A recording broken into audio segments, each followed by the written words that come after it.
అయితే లేదు. అందుకే ఈరోజు 150 మీటర్ల ఎత్తున ప్రాణహిత చేవెళ్ల తుమ్మిడియేటి దగ్గర ప్రాజెక్టు కట్టాలి అని మా సాగునీటి పారుదల శాఖ మంత్రి ఉత్తమ్ కుమార్ రెడ్డి గారికి ఆదేశాలు ఇవ్వడం జరిగింది. ప్రాజెక్టును అంచనా వేయడానికి నిన్న మొన్ననే టెండర్లు పిలిచినాం. దీనికి సంబంధించి తొందరలోనే ఆదిలాబాద్ జిల్లా వ్యవసాయ భూములకు మీ గోదావరి జలాలను తరలించి ప్రతి ఎకరాకు నీళ్లు ఇవ్వాలి అన్న లక్ష్యంతో తుమ్మిడియేటి దగ్గర ప్రాణహిత చేవెళ్ల ప్రాజెక్టును మళ్ళీ కడతాం. ప్రారంభోత్సవానికి పనుల ప్రారంభోత్సవానికి తిరిగి నేను వస్తా అని తెలియజేస్తున్నా. ఆనాటి నిర్లక్ష్యాన్ని సరిదిద్ది ఈనాటి ఆదిలాబాదుకు సాగునీరును అందించి ఈ ప్రాంత రైతాంగాన్ని ఆదుకునే బాధ్యత ప్రజాపాలన ఇందిరమ్మ రాజ్యం తీసుకుంటుంది. దానికి మా ఎంపీ గారు ఎమ్మెల్యే గారి సహకారం, పక్కనున్న మహారాష్ట్రలో బీజేపీ ప్రభుత్వం ఉంది. మా మిత్రులకు పెద్ద ఎత్తున ఢిల్లీలో పరపతి ఉంది. వాళ్ళ పరపతి కొంత వాడితే మన ప్రాజెక్టులకు అనుమతి వస్తుంది. ఎంబడే పనులను ప్రారంభించుకుందాం.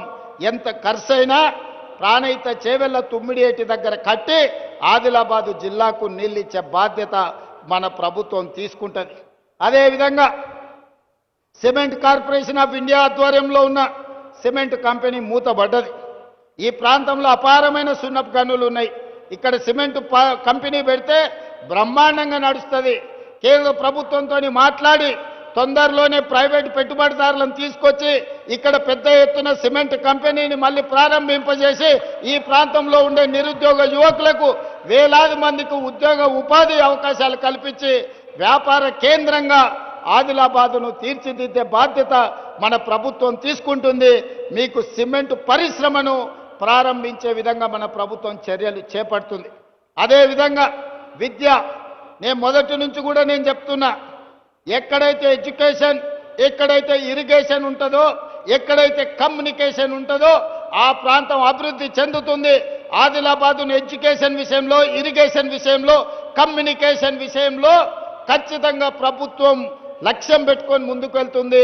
Young India integrated residential schools ఇచ్చిన మీ ఐటీఐలను వివేక్ వెంకటస్వామి గారు ఏటీసీలుగా అడ్వాన్స్డ్ టెక్నాలజీ సెంటర్లుగా మార్చిన, మీకు మెడికల్ కాలేజీలు ఇచ్చిన, ఈనాడు ఎంతో కాలం నుంచి పెండింగ్ ఉన్న యూనివర్సిటీ ఆదిలాబాద్కి ఇవ్వాలన్నారు.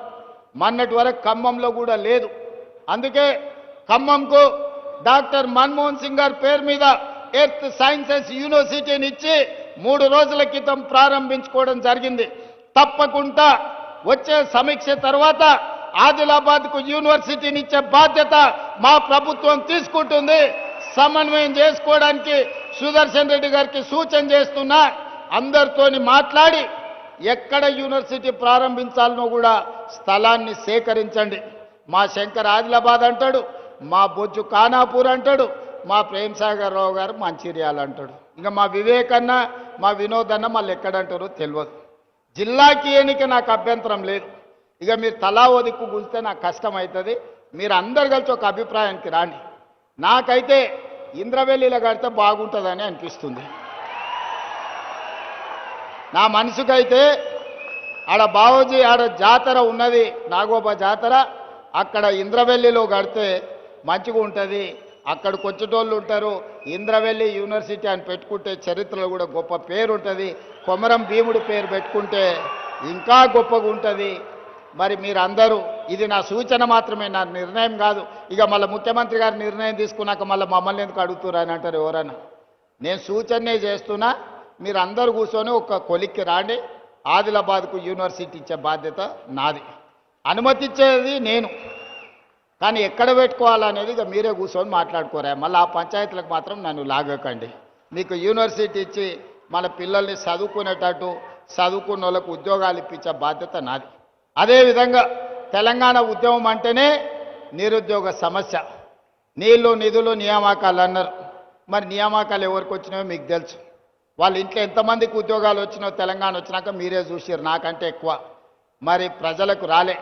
అందుకే 10 ఏళ్ళు ఖాళీలుగా ఉన్న ఉద్యోగాలను భర్తీ చేయాలని వచ్చిన సంవత్సరం నుంచే, వచ్చిన రోజు నుంచే మొదలుపెట్టి సంవత్సరం తిరిగే లోపల తెలంగాణ రాష్ట్ర ప్రభుత్వంలో 60,000 ఉద్యోగ నియామకాలు చేపట్టి ఎల్బీ స్టేడియంలోనే ప్రజల సాక్షిగా 61,000 మందికి నియామక పత్రాలు ఇచ్చినాం.